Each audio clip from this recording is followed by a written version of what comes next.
지난 한 주 우리 사회에 엄청난 일들이 있었죠. 기록적인 폭우로 인한 아픔들, 수많은 사람들이 고통을 당하는 일이 있습니다. 그와 마찬가지로 우리 시대가 다시금 어려운 지경에 빠진 것은 사실이죠. 그래서 모두가 지쳐가고 있습니다. 일들이 계속 터지면서 사람들의 삶이 지쳐간다는 것은 우리 비단 지금 시대만 있었던 것은 아닙니다만 지금은 더더욱 코로나19와 또 그것이 재확산되면서 우리의 마음을 더욱 괴롭게 만드는 일들이 많아지는 거죠. 몸과 마음이 지쳐있는 것이 지금의 모습입니다. 그렇다 보니까 사람들 입에서 바쁘고 지치고 힘들다 이런 용어들이 너무 많이 나오는 거죠. 왜 그런가? 우리 개개인들이 혼자서 지고 있는 짐의 무게가 너무 많은 거죠. 모든 사람들, 남성은 남성대로, 여성은 여성대로, 학생들은 학생들대로, 어린 아이들은 아이들대로 각자가 지고 있는 그 무게가 예전에는 함께 지려고 했는데 지금은 함께가 아니라 혼자 짊어지게끔 하는 사회구조와 또 우리의 개인주의가 우리의 힘듦을 더 구체질하고 있는 것은 아닌가 생각을 해봅니다. 사실 예전보다 훨씬 환경은 좋아졌잖아요. 주거와 집의 환경만 보십시다. 얼마나 집이 좋아졌습니까? 안락해졌습니까? 편안해졌습니까? 그런데 그곳에서 안식을 누리지 못하는 거예요. 잠자리를 보더라도요. 정말 편안한 침대가 있는 거 아닙니까? 침대에서 얼마나 편히 잘 수 있습니까? 정말 우리 너무 좋은 침대에 있습니다만은 수많은 사람들이 잠을 이루지 못하는 불면의 밤을 보내고 있는 거고. 그래서 불면증의 시대가 지금 시대라고 그러지 않습니까? 우리가 운전하고 우리가 타고 다니는 차는 어떻습니까? 점점 더 고급스러워지고 차 안에서 못하는 게 없어요. 편리 기능이 너무너무 많은 거예요. 그런데 운전하는 이들이 뭐라 그래요? 피곤하다라고 말을 합니다. 먹을 것은 너무 풍성해요. 식당에 가든 어디를 가든 먹을 것이 풍성한데 음식을 먹는 사람들을 보십시오. 누군가가 쫓아와서 그것을 빼앗아 먹을 것 같은 느낌으로 얼마나 허겁지겁 음식을 먹는지. 그냥 소화불량에 걸릴 만큼의 빠른 속도로 음식을 먹는 시대입니다. 모든 것이 갖추어져서 편안하고 안락할 것 같은데 오히려 불평과 불만과 아픔과 고통만을 호소하는 시대가 지금의 모습들이라는 거죠. 발달돼 있어요. 모든 게. 정말 우리는 이 스마트폰이라는 것이 있어가지고 이 스마트폰을 들고 있으면 그냥 24시간 세상과 연결되어 있는 거죠. 이 세상과 연결되어 있다는 그 의미는 또 일과도 연결이 되어 있다는 거예요. 퇴근을 했는데 여전히 스마트폰에서는 내 일을 지금 만들어주고 있는 거고 이 일이 우리를 쉬지 못하고 편안하게 만들어주지 못하는 그런 하나의 도구가 되어 버렸다는 겁니다. 열심히 살고 있는데 정말 우리는 쉼없이 달려가고 있는데 그때마다 마음속에 드는 게 뭐예요? 조금 도망가고 싶다. 지금 이 열심히 일하고 있는 이 땅에 이 현실에서 조금은 도피하고 싶은 마음이 우리 가운데 있다라는 거예요. 그것이 뭔지 아십니까? 지쳤다 하는 사인입니다. 지금 열심히 일하면 신나서 뭔가를 해야 되는데 열심히 일하고 있으면서도 빨리 이곳을 벗어나고 싶다라는 것은 우리의 육신도 우리의 영혼도 지쳤다라는 반증이라는 거예요. 지금 휴가철이잖아요. 지금도 우리 성도들도 자리에 지금 많이 비어있는 상황이고 휴가를 가신 분도 또 앞으로 가실 분도 여러 형편들이 있으시겠지만 진짜 휴가를 간다면 우리의 육체도 우리의 영혼도 충분히 쉼을 가질 수 있는 안식을 누릴 수 있는 그런 쉼을 가지시기를 바랍니다. 그럼 어떻게 해야 그런 우리의 쉼과 평안을 가질 수 있을까요? 어떤 게 진짜 안식일까요? 예수님의 말씀을 따라서 우리가 그것을 살펴보려고 합니다. 예수님께서 우리에게 요구하시는 것은 진정한 쉼과 안식이 있기를 원하시는 거거든요. 그러려면 우리가 첫째 뭘 해야 되냐면 한적한 곳으로 나가야 합니다. 한적한 곳으로 가라. 예수님이 말씀하신 거죠. 오늘 본문에 보면 예수님의 제자들이 등장이 되어지는데 이 제자들의 모습을 우리는 좀 살펴볼 필요가 있습니다. 예수님의 제자들은 지금 누구보다도 열심히 복음 사역을 하고 돌아온 사람들입니다. 그동안에는 예수님의 제자들은 예수님이 하시는 사역에 보조 역할들을 했었거든요. 그러니까 예수님이 하시면은 어떤 일들에 대해서 따라서 뭐 시키신 일을 하는 거 그 정도에 머물러 있었는데 예수님께서 누가복음 앞부분을 보시면은 제자들을 부르셔서 둘씩 짝을 이루십니다. 그리고 나서 그들에게 이제 너희들이 가서 복음을 전하고 와. 너희들이 복음을 전하고 내가 너희에게 권능까지 주었으니까 마음껏 펼치고 오라고 이야기를 하십니다. 뭐예요 이제? 직접 사역을 명하신 거예요. 지금까지는 보조적인 역할이었는데 보조적인 것이 아니라 직접 너희 스스로가 하고 오라고 이야기하신 거예요. 얼마나 떨렸을까요? 처음 하는 그 사역이 얼마나 떨리고 얼마나 또 두근두근거리고 어떤 사람은 자신 없어 할 것이고 어떤 사람은 호기롭게 한번 해보자, 한번 신나게 한번 해보자 라고 나가는 사람도 있었을 것입니다. 그런데 어떤 마음으로 갔든지 상관없이 그들이 나갔던 복음의 현장에서는 놀라운 일이 발생한 거예요. 얼마나 놀라운 일들이 발생했는지 마가복음 6장 12절과 13절이 이렇게 기록을 하고 있습니다. 제자들이 나가서 회개하라 전파하고 많은 귀신을 쫓아내며 많은 병자에게 기름을 발라 고치더라. 지금 나가서 제자들이 복음을 전파했는데 복음을 받아들이는 거예요, 사람들이. 그리고 귀신들을 명했는데 귀신들이 쫓겨나가는 거예요. 병자들에게 명을 하고 기름을 발라줬더니 병자들이 다 낫는 거예요. 여기서 누가 가장 놀랐을까요? 병 고침을 받은 자, 귀신에 쫓김을 당한 자, 그들이 놀랐을까요? 와, 이런 일이 벌어질까? 아니요. 지금 제일 놀란 사람들은 제자들이에요. 아니, 우리도 이런 일을 할 수 있다니. 예수님만 하실 줄 알았더니 우리에게도 이런 일이 벌어지다니 얼마나 놀랐을까요? 그리고 흥분되기 시작한 거죠. 신났습니다. 여러분, 사역하는데 무슨 이적들이 일어나고 사역하는데 결과물들이 나타나면 세상에 그런 이 기쁨이 없어요. 그러니까 여기에 전심을 다해서 일을 더 하기 시작합니다. 신이 났으니까 이전에 했던 일보다 훨씬 더 많은 에너지를 쏟아서 일을 하기 시작을 했다는 거죠. 그렇게 사역을 다 마치고 예수님 앞에 왔습니다. 그러니까 예수님 앞에서 와가지고 그들이 한 것이 30절 말씀이에요. 사도들이 예수께 모여 자기들이 행한 것과 가르친 것을 낱낱이 고하니. 이 낱낱이 고하는 제자들의 그림을 한번 상상해 보십시오. 얼마나 입에 아마 개거품이 물었을 거예요. 내가 하는 거, 야 잠깐 있어봐, 내가 할게. 야 넌 좀 말 좀, 내가 지금 할 일이 많다니, 내 할 일이 많아. 내 말 좀 들어야 돼. 막 이러면서 서로가 자기가 하고 싶은 이야기들을 예수님 앞에 전하기 위해 낱낱이 고하니 그러잖아요. 얼마나 신났을까요? 아마 밤이 새도록 이야기를 해도 여기는 끝이 나지 않을 만큼의 이야기들이 각자에게 있었을 겁니다. 그런데 예수님께서 그들의 사역 보고를 다 들으시고는 좀 의외의 말씀을 하시는 거예요. 보통 예수님 같았으면 평소에 예수님이면 야 정말 잘했다. 그렇지, 니들이 그렇게 할 수도 있어. 정말 야 앞으로도 그렇게 일을 할 거야. 수고했다. 정말 잘했다. 정말 더 잘할 수 있을 거야. 조금 더 우리가 더 하나님의 말씀에 기쁘려고 해. 뭐 이런 칭찬과 격려의 말씀을 하셔야 될 텐데 그런 말씀이 하나도 없어요. 그 다음 하시는 말씀이 31절 말씀이에요. 같이 읽어보겠습니다. 이르시되 너희는 따로 한적한 곳에 가서 잠깐 쉬어라 하시니 이는 오고 가는 사람이 많아 음식 먹을 겨를도 없습니다. 지금 예수님이 뭐라고 그러시냐면 칭찬하고 칭찬하시는 이야기가 아니라 야 이제 너희는 따로 한적한 곳에 가서 잠깐 쉬어라. 좀 제자들 반응은요 의리였지 않았을까요? 아니 주님 드릴 말씀이 더 많이 있다니까요. 주님 더 큰 일을 하러 가십시다. 막 이런 긴장되고도 신나는 어떤 이야기를 할 텐데 하고 있을 텐데 예수님은 잠깐 쉬자고 해요.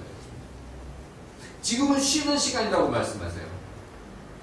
그것도 지금의 일상이 아니라 한적한 곳에 가서 잠깐 쉬자고 이야기합니다. 사실 당시 예수님이나 제자들이나 다 동일하게 매우 바쁜 삶을 살았습니다. 음식을 먹을 겨를이 없을 만큼 엄청 바쁘죠. 그러니까 예수님이, 제자들이 지금, 사람들은 어디로 가시는지를 늘 주의 깊게 살폈습니다. 지금 오늘 본문에도 보면 예수님이 제자들과 함께 따로 한적한 곳으로 가고 있음에도 불구하고 그들이 어때요? 먼저 도착해 있을 만큼. 어디로 가시는가 보면 길을 아니까 그럼 우리가 먼저 그곳에 가 있자 하면 되는 거거든요. 그만큼 그들은 가 있습니다. 그렇게 바쁜 일정이고 예수님을 기다리는 사람들이 많음에도 불구하고 예수님이 오늘 하시는 말씀은 뭐예요? 한적한 곳으로 가서, 한적한 곳으로 가서 잠시 쉬어라는 거예요. 왜 그럴까요? 왜 예수님은 제자들에게 한적한 곳에서의 쉼의 시간을 명령하셨을까요? 예수님께서 제자들에게 쉼이 있는 사역 모습을 갖추라 하는 것은 여러분 다른 게 아니에요. 그 다음의 사역을 위해서입니다. 우리가 소진돼 버리면은 그 다음 사역을 감당하는 것이 그렇게 신나지 않는 거죠. 왜냐하면 지쳐버린 상태에서는 하나님이 우리에게 아무리 명령하셔도 지친 상태에서 그것을 끌고 가기 어렵거든요. 여러분 그 다음 사역이 뭔지 아시죠? 오늘 본문에 그냥 그 다음 본문에 딱 보면 아는 것처럼 그 유명한 오병이어 사건이 일어납니다. 그러니까 예수님께서는 지금 오병이어 사역을 지금 일으키셔야 되는데 그 사역을 앞두고 제자들이 지쳐 있으면 안 된다는 거예요. 제자들이 지금 피곤한 상태로 그 일을 했다가는 제자들마저도 쓰러질 수 있으니까 지금 그 큰 사역을 위해 뭐 하는 거예요? 쉼을 가지라는 거예요. 여러분 우리에게도 동일한 이야기들입니다. 하나님께서 우리에게 더 큰 사역을 지금 명하실 때 우리가 잠깐 휴지기를 쉼의 기간을 갖는 것은 지혜로운 겁니다. 여러분 5,000명을 먹이는 데 있어서 그 사역이 얼마나 고되겠어요. 12명이 그 일을 감당한다는 것이 얼마나 힘든 일이겠습니까? 예수님은 그걸 아신 거예요. 아시기 때문에 그들에게 미리 쉼을 요구하신 겁니다. 우리에게도 일상 삶 속에서 이 한적한 곳으로 나가는 것, 한적한 곳에서의 쉼을 갖는 것, 이건 지혜가 필요한 거예요. 우리에게 이런 한적한 곳에서의 쉼이 분명 필요하다는 것을 우리는 주님으로부터 우리 들을 수 있어야 합니다. 오늘 제자들이 그냥 살았던 거 아니에요. 너무 열심히 그것도 복음 사역을 감당했던 사람들입니다. 그런데 그들에게도 주님은 한적한 곳에 가서 쉬라 명령하십니다. 지금 우리에게 동일한 명령을 하고 계신 거죠. 한적한 곳에 가서 잠깐 쉬어라.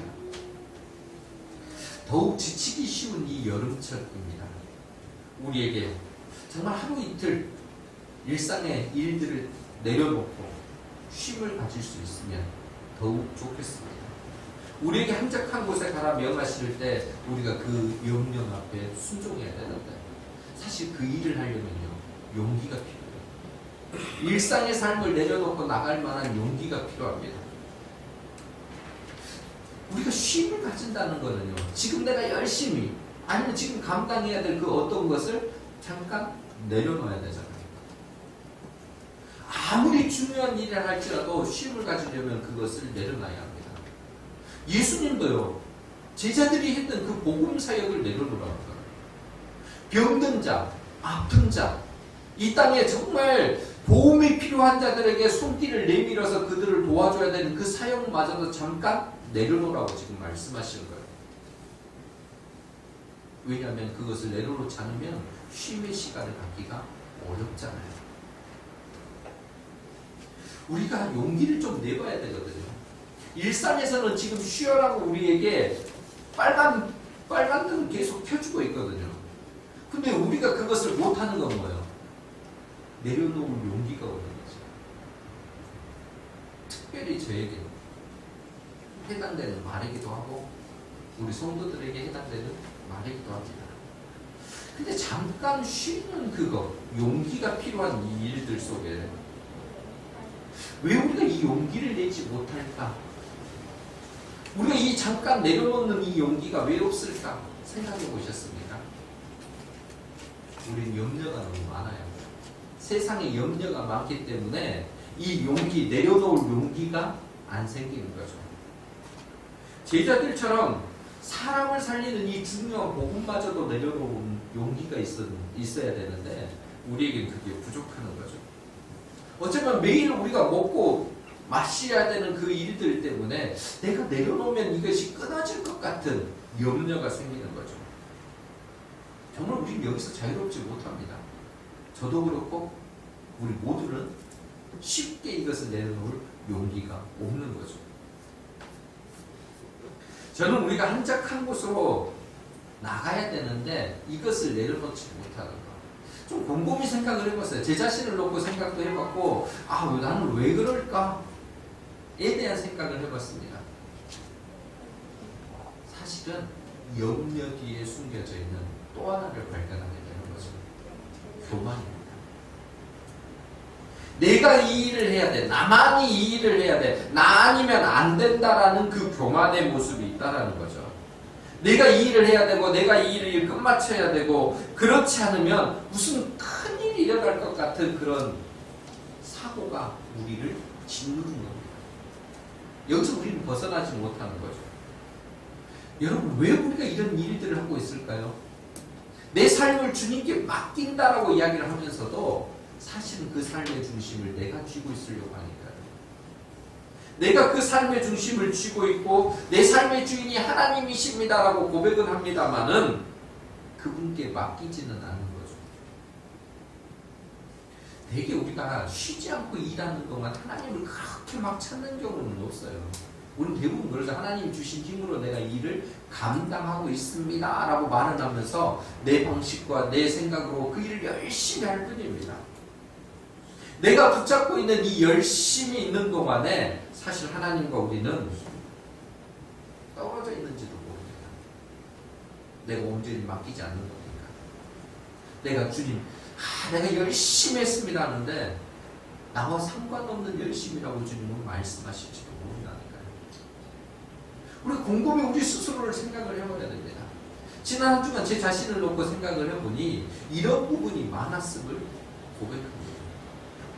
정말 우리가 일하는 그거, 내가 붙잡고 있는 그 모든 것들이 내가 붙잡은 거라면, 내가 중심이라면 그것은 염려가 될 수밖에 없고 이 염려 때문에 우리는 오히려 내 안에서 꿈틀거리는 교만을 우리는 드러내고 있는지도 모른다는 거죠.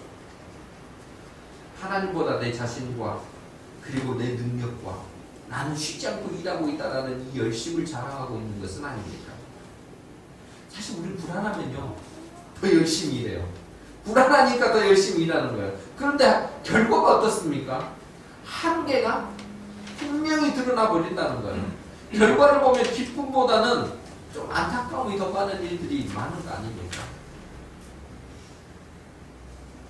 그래서 주님은 우리에게 일상을 잠깐 내려놓고 한적한 곳으로 가라고 명령하시는 겁니다. 우리가 일상에서 한적한 곳으로 가라는 건요, 사실 그곳에서 우리가 깨닫는 거죠. 내가 하지 않아도 하나님이 일하고 계시구나. 내가 이것을 다 붙잡지 않아도 하나님을 붙잡았더니 이게 해결되는구나. 역시 나는 한계가 있으나 하나님은 무한하신 분이구나. 이것을 깨닫는 거죠. 우리가 일상의 삶을 내려놓고 한적한 곳으로 갈 때 우리가 구해야 될 게 딱 하나잖아요. 하나님의 도우심입니다. 하나님께서 내 삶의 자리도 지켜주시고 내가 떠나 있는 그 한적한 곳에서의 복도 더해주시고, 그러니까 결국은 모든 것에서 하나님의 은혜를 구하는 것, 하나님의 도우심을 구하는 그런 자세가 우리를 한적한 곳으로 떠나게 하는 용기이기도 합니다. 우리는 경계선을 인정하셔야 합니다. 하나님의 일과 내 일. 하나님께서 명하신 일이면 우리는 최선을 다해야 하지만 그 최선을 다하는 동안에서도 하나님이 주신 안식과 쉼을 누리면서 그 일들을 지혜롭게 감당하는 우리가 되어야 된다는 거죠. 우리 모두가 진정한 쉼과 안식으로 충전되는 삶이 있기를 바랍니다. 정말 열심히 일을 하다가도 하나님이 쉼을 명하실 때 아멘 하고 쉴 수 있는 용기가 우리 모두에게 있어서 우리 모두가 한적한 곳으로 가서 잠깐 쉬는 은혜가 있기를 간절히 바랍니다. 우리가 용기를 내서 한적한 곳으로 갔잖아요. 그럼 두 번째 할 일이 있습니다. 제대로 충전하고 오셔야 합니다. 제대로 충전해야죠. 아니 한적한 곳으로 가서 용기를 냈긴 했는데 그곳에서 더 피곤을 가지고 돌아온다면 그것처럼 미련한 일은 없습니다. 안 가는 게 나아요. 그러면 왜? 갔다 와서 일상이 무너지니까, 일상이 파괴돼 버리니까. 그렇게 갈 거면 뭐하러 우리가 한적한 곳으로 가겠습니까? 이 땅의 사람들 중에 예수님만큼 바쁘신 분이 있었을까요? 예수님만큼 피곤한 인생을 사신 분이 있었을까요? 예수님은요, 눈 뜨면 몰려드는 사람들로 인산인해를 이뤘습니다. 수많은 사람들에게 복음을 전하셨고요. 각색 병자들이 예수님께 왔습니다. 귀신 들린 자는 또 얼마나 많이 왔습니까? 여기 정도에서 끝나는 것이 아니라 상담하러 온 사람들은 얼마나 많아요. 마음이 지치고 상한 자들이 예수님께 와서 위로를 얻으려고. 여기서 끝났으면 모르는데 그 당시에 종교 지도자들, 바리새인과 사두개인과 그 사람들이 와서 예수님을 얼마나 공격했습니까? 공격하니 예수님도 그들과 함께 언쟁 아닌 언쟁을 하시고 그들에게 가르침을 전달하셨잖아요. 그 예수님만큼 바쁘신 분이 없으셨습니다.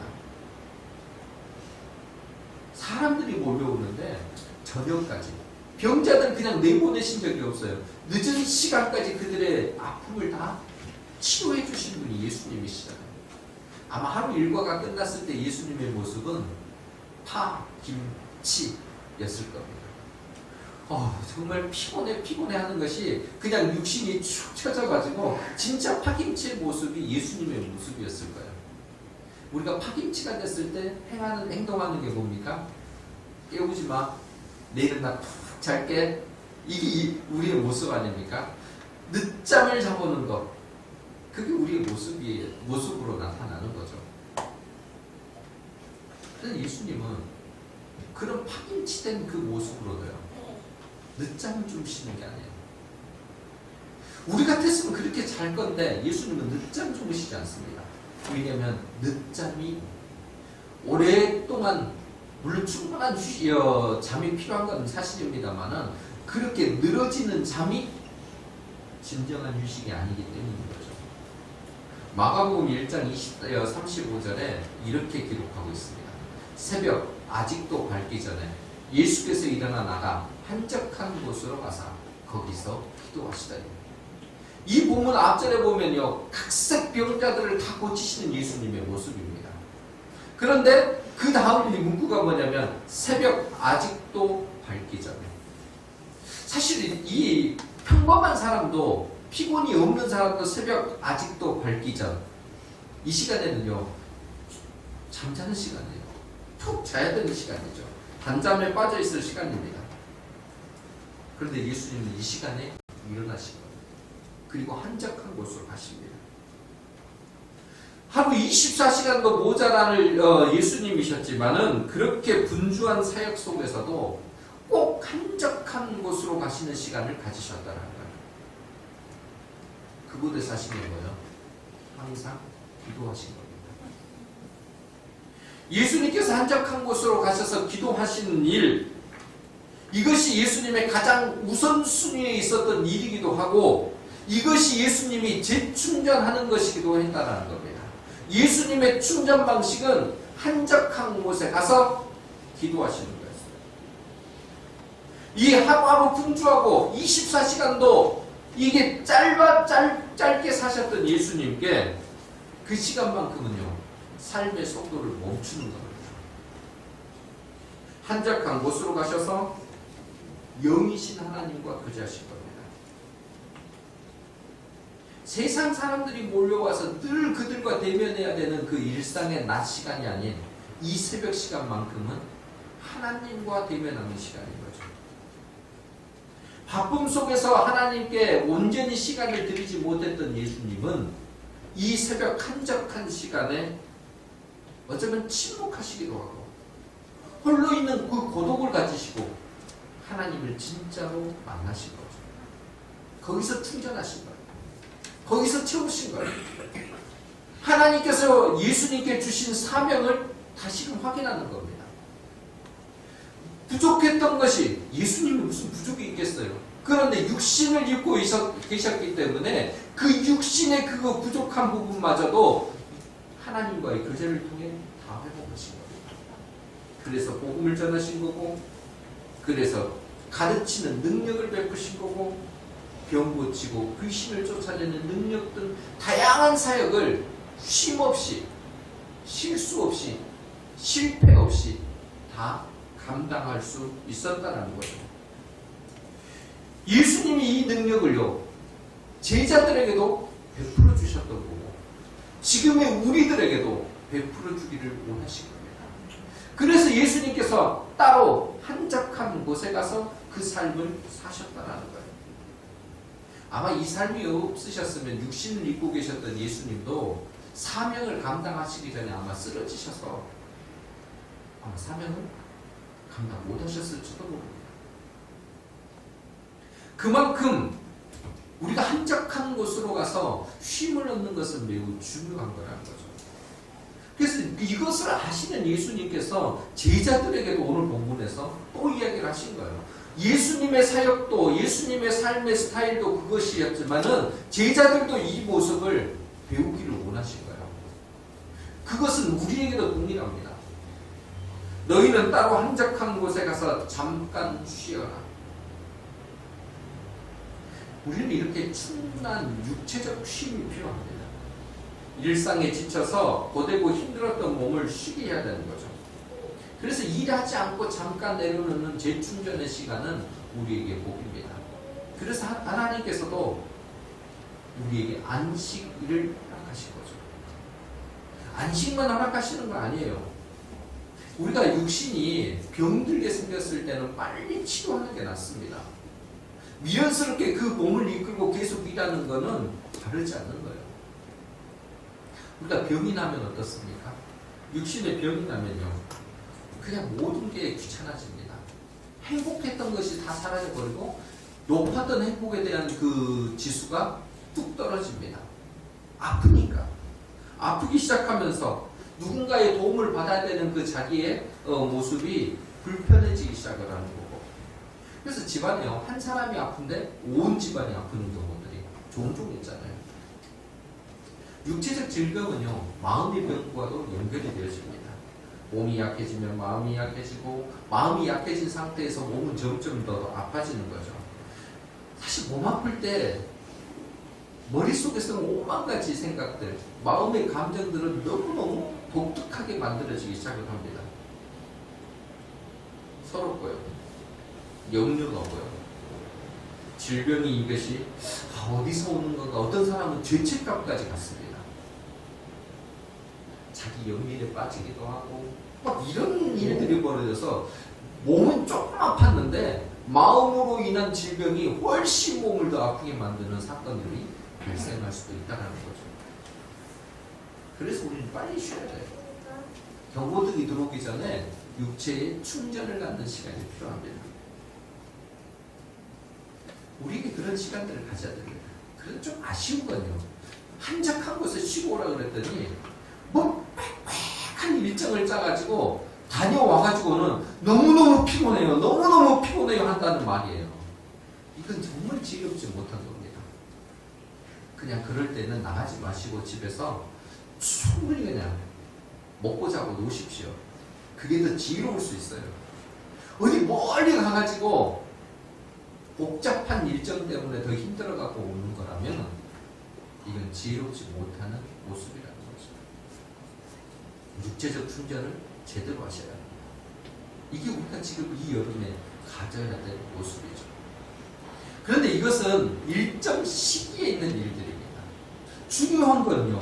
오늘 지금 매일의 삶에서는 그러면 내게 한적한 곳이 있느냐죠. 여러분 매일 피곤하다 그래서 매번 쉬러 가고 피곤하다 그래서 매번 충전하러 갈 수 있는 우리 여건은 아니잖아요. 그러면 그 시간이 물론 필요합니다만 일상의 삶, 매일매일의 삶에서는 어떻게 가질 것인가도 필요하다는 거죠. 매일매일의 삶은요. 우리 주님이 하셨던 것을 따라가시면 됩니다. 우리 주님은 뭐예요? 한적한 시간을 하루 24시간의 일과 중에서 꼭 우선적으로 떼어놓으셨다는 거예요. 그것이 새벽이 될 수도 있고요. 그것이 낮이 될 수도 있습니다. 내가 가장 하나님을 잘 만날 수 있는 시간이면 그것이 한적한 곳이고 한적한 시간입니다. 우리는 그 시간을 가져야죠. 그 시간을 통해서 뭘 하는 거예요? 하나님과 충분한 교제를 갖고 그 교제 가운데 은혜를 누리는 겁니다. 근데 제가 일상 24시간을 놓고 볼 때 가장 한적한 시간을 잘 가질 수 있는 시간은 하루 중에서는 새벽 시간입니다. 왜냐하면 누구에게 방해를 받지 않거든요. 새벽에 전화 오는 일이 없잖아요. 새벽에 누군가 나를 찾아오는 상황 없잖아요. 새벽에 바쁜 일 때문에 막 허둥지둥 해야 될 것도 없잖아요. 새벽 시간은 말 그대로 고요한 시간입니다. 그 시간에 하나님과 대면하기에 가장 좋은 시간입니다. 그래서 새벽 시간을 잘 쓰시는 것이 지혜로운 거예요. 복잡한 문제를 정리할 시간이요. 새벽입니다. 얽히고 설킨 일들을요. 정리할 수 있는 시간이 새벽입니다. 내가 할 수 없을 때 하나님께 지혜를 구할 수 있는 시간도 새벽입니다. 그러니까 새벽 시간이 딱 지나고 나면 머리가 맑아지는 게 사실입니다. 새벽에 우리 하나님 앞에 고백하는 것, 그것이 습관화되어지는 것이 우리를 제대로 한적한 곳에서 충전하고 사는 일상의 한 모습이죠. 또 하나가 있습니다. 주일 예배입니다. 주일 예배는 너무너무 중요합니다. 이 시간에 우리가 24시간 동안, 아니 일주일 동안 거의 땅만 보고 사는 인생이 우리거든요. 근데 이 땅만 보는 사람들에게 주일 예배를 통해 하나님은 하늘의 하나님을 보도록 만드는 시간이 이 예배의 시간입니다. 세상을 의지하고 살았는데 이 시간만큼 하나님을 간절히 의지하는 시간이죠. 구원받은 우리에게 모든 날 모든 삶이 구별되어지고 하나님을 위해서 살아야 되지만은 사실 우리가 그렇게 살지 못하잖아요. 그런데 이 주일, 이 거룩한 날에 구별된 예배를 드림으로써 하나님과 대면을 하고 하나님이 주신 은혜와 복을 가지고 살면 그 복을, 그 힘을 가지고 살아가는 그 다음 월요일부터의 삶은 다를 수밖에 없다는 거예요. 주일날 내가 하나님으로부터 충전을 받지 못하고 세상 앞에 나가면 무조건 지게 되어 있습니다. 그리스도인들은 더더욱 지게 되어 있습니다. 하나님을 예배하고 하나님이 주시는 영적인 힘을 내가 충전하지 않고 나가는 자에게 무슨 힘이 있고 무슨 능력이 나타날 수 있겠습니까? 주일날 그래서 하나님 앞에 구하는 거고 하나님이 주시는 은혜를 입는 거고 그 은혜의 복이 우리 가운데 넘쳐야 합니다. 힘들고 어려운 이 시대일수록 우리는 더욱 이 삶을 살아가야 합니다. 우리가 주일날 드리는 예배를 온전히 예배다운 자로, 예배자로서 예배다운 예배를 드릴 때에 우리의 삶은 채워지는 것이고 이 채워지는 것을 통해 우리 삶에 안식이 온다니까요. 쉼이 옵니다. 내가 예배를 드리기 전에는 불안하고 염려가 있고 어떤 일들 때문에 골치가 아팠었는데 예배를 드림으로 하나님이 나와 함께 하시고 내 삶의 주인이시고 나를 다시금 튜닝해 주시는, 조종해 주시는 그 역할을 거친 후에는 염려 대신에 하나님을 의지하는 힘이 생기는 거예요. 근심 대신에요. 나를 안아주시는 그 하나님께서 이 문제 또한 해결해 주실 거라는 확신을 갖게 되어집니다. 그것으로 우리가 한 걸음 세상 앞으로 나갈 때 우리가 나가는 그 월요일은요, 축 처지는 그 월요일이 아니라 활기찬 월요일이에요. 또다시 내가 이곳에서 하나님이 주신 힘으로 이 일을 감당할 수 있겠구나라는 것. 그리스도인에게는 월요병이 없어야 합니다. 월요병이 있다라는 것은 그 사람이 주일날 예배를 제대로 못 드렸다라는 이야기예요. 우리가 월요병이 사라지는 것은 주일날 하나님으로부터 주시는 은혜와 안식과 쉼을 충분히 입으면요, 세상 나가는 게 기뻐집니다. 오늘은 하나님이 어떤 일을 베푸실까? 월요일부터 우리는 어떤 삶을 하나님이 내게 어떤 놀라운 일들을 계획하고 계실까? 기대하게 되거든요. 그 부어주시는 은혜가 기쁘다는 거예요. 그 부어주신 은혜를 갖는 것이 주일날 이루어지는 일들입니다. 그래서 우리가 주일 예배를 잘 드려야 되는 거예요. 예배자답게 그것을 승리해야 합니다. 그때 하나님의 역사는 우리의 삶 가운데서는 충분히 일어나기 때문입니다. 주일날 한적한 곳이 예배당입니다. 이곳에서 우리는 충분히 주님이 가서 쉬어라 하신 그 말씀처럼 여기서 쉼을 충분히 누리시고 일상의 삶으로 나가시는 우리 모두가 되기를 바랍니다. 사랑하는 성도 여러분, 하나님께서는 우리가 세상에 찌들어 힘들게 사는 것을 원하지 않으십니다. 우리가 이 땅에서 하나님께서 주시는 복을 누리며 살기를 원하시는 거죠. 복된 삶을 살기 위해 예수님께서는 제자들에게, 우리들에게 명령하십니다. 한적한 곳으로 가서 잠시 쉬는 지혜를 가지라. 주님께서 주신 지혜를 믿음으로 순종하고, 그래서 그 순종 가운데 육체적으로, 영적으로 재충전되어진 복을 누리는 우리 모두가 되기를 소원합니다. 또 일상의 삶에서도 한적한 곳을 찾아 매일의 삶 가운데, 매일의 시간들 속에서 한적한 곳을 찾아 하나님과 교제함으로 매일의 삶을 승리하는 우리 모두가 되기를 주님의 이름으로 간절히